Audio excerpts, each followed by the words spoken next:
আমরা চলে এলাম খাসির মাংস নিতে। এটা দেখি কত করে ছিল। কত নিচ্ছ কিলো? হ্যাঁ 700 করে। দেশি মাল তো, পিওর দেশি। ক কেজি ওজন এটা?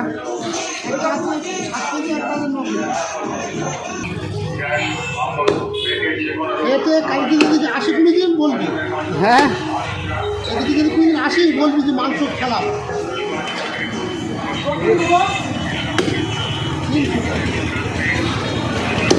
বন্ধুরা, আমাদের এখানে মাংস এরা এইভাবে কাটিং করে দেয়। আপনাদের ওখানে কত করে খাসির মাংস একটু কমেন্ট করে জানাবে।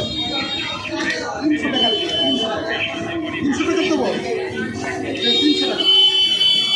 একটু